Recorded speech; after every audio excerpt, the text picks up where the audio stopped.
ఏనాటికైనా నువ్వు ఆయనకెళ్ళి చూస్తావు, ఆయనకెళ్ళి తిరుగుతావు, ఆయన గుర్తుపడతావని నిరీక్షణతో సంవత్సరాలు భరించాడు నిన్ను నన్ను. నేను ఆయన వైపు తిరిగి ఆయన గుర్తించేటప్పటికీ దాదాపు నాకు 20 సంవత్సరాల ప్రాయం వచ్చింది.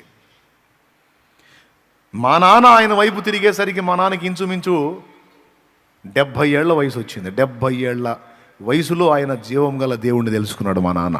అంటే నా కోసం 20 ఏళ్ళు నిరీక్షించాడు, నా తండ్రి కోసం 70 ఏళ్ళు నిరీక్షించాడు యేసయ్య. ఈరోజు ఇక్కడ కూర్చున్న మీకోసం ఇప్పటికి ఎన్ని సంవత్సరాల నుంచి నిరీక్షిస్తున్నాడో. మీకు ఆయన తెలియపోయినా, మీలో కొందరికి ఆయన తెలియపోయినా, మీరు ఆయనకి బాగా తెలుసు. ఎందుకంటే మిమ్మల్ని నన్ను మనల్ని అసలు నిర్మించిన వాడే ఆయన కదా, మనల్ని అసలు ఉనికిలోకి తెచ్చినవాడు ఆయన కదా. అందుకే మనం ఎరగకపోయినా ఆయన మనల్ని ఎరుగును గనుక వెంటాడాడు, ఎన్నో ఉపద్రవాల్లోంచి కాపాడాడు. మరి ఇప్పుడు చెప్పండి, కృతజ్ఞతలు చెప్పాలా లేదా? ఈరోజు అర్థమైంది. ఈరోజు కాపాడుతున్నాడు అనుకుంటున్నావు, నువ్వు ఈరోజు అన్నం పెడుతున్నాడు అనుకుంటున్నావు, ఈరోజు ఆశలు తీర్చాడు అనుకుంటున్నావు. నువ్వు పోయి ఊరు బయట ఉన్న ఒక చెట్టుకు సలాం చేసి వస్తే ఇక్కడ నీ కార్యం జరిగింది, చెట్టు చేసిందని నువ్వు అనుకుంటున్నావు. కాదు, ఆయనే చేశాడు నీకు కార్యాలన్నీ.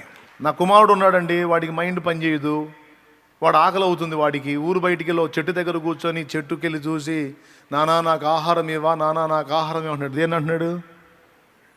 చెట్టును అంటున్నాడు. మరి నేనేం చేయాలా? అరే కన్న తండ్రిని నేను దరిద్రుడా, నన్ను పక్కన పెట్టి నువ్వు ఎక్కడో ఊరు బయట చెట్టు దగ్గర పోయి చెట్టు నాకు ఆహారం పెట్టు నాన్న అని దాన్ని అంటావు. పనికి మాలోడా, నీకు తిండి పెట్టనని నేను అంటానా? ఆ చెట్టు దగ్గరికి వెళ్ళి వాడు నానా ఆకలి అవుతుందంటే చెట్టు కదలదు, కానీ ఎవరు కదులుతారు? కన్న తండ్రి అయినా నా గుండె కదిలిద్ది. అవసరమైతే నేను తెచ్చి వాడికి అన్నం పెట్టుకుంటా, నేనే పెడతా. అడిగింది ఎవరు?